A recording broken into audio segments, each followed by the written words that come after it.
1801ல் ஒரு unbelievable movement தமிழ்நாட்டில் நடந்துச்சுங்க. அது இந்திய வரலாற்றில் மறைக்கப்பட்ட ஆச்சரியமான ஒரு சரித்திரங்க. அப்போ சோசியல் மீடியா இல்லைங்க, நியூஸ் பேப்பர், டிவி, ரேடியோ, ஏன் டெலிஃபோன் கூட இல்லைங்க. அதிக வரி வசூலித்து அடிமைப்படுத்திட்டு இருந்த ஆங்கிலேயர்களுக்கு எதிரான அடக்குமுறைக்கு ஒருங்கிணைந்த எழுச்சி தேவைன்னு சின்ன மருது ஆர்கனைஸ் பண்ண இந்த ஈவெண்ட்டுக்கு பார்த்தீங்கன்னா, மாட்டு வண்டி, குதிரை வண்டி, படகு, தூதுவர்கள் அப்படின்னு சாலை வசதிகள் கூட இல்லாத காலகட்டத்தில் சந்தைகள், ஊர் மன்றங்கள்னு பொதுமக்கள் கூடுற இடங்கள் எல்லாம் பார்த்தீங்கன்னா, தண்டோரம் முரசு போட்டு அறிவிக்கிறது.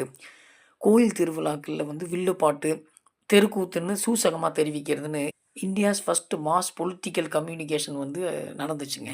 ஆனா உண்மையிலேயே ஜம்புத்வீப பிரகடனம் தாங்க முதன்மையான ஒரு வரலாற்று போராட்டம். 17, 18ஆம் நூற்றாண்டுல ஐரோப்பியர்கள் வச்ச பேரு தான் இந்தியாங்க. பாரசீகர்கள் இந்துஸ்தானம்னு சொல்லியும், வேத காலத்துல பாரத வர்ஷம்னு இருந்த பேரு, புராண சமஸ்கிருத காலத்துல ஜம்புத்வீபம்னு இருந்துச்சுங்க. மருது சகோதரர்கள் இடம்பெற்ற படைத்தலைவரான வேலு நாச்சியாரை தன் வழிகாட்டிகள் முன்மாதிரியாக சொல்ற தளபதி விஜய் அவர்கள் ஜனநாயக போருக்கு தயாராகுன்னு சொல்லி, அவருடைய கட்சி நிர்வாகிகள் மட்டும் இல்லாம தமிழ்நாட்டில் இருக்கிற வாக்களிக்கும் அத்தனை பேர் கையிலயும் ஆண்ட்ராய்டு ஃபோன் இருக்குதுங்க.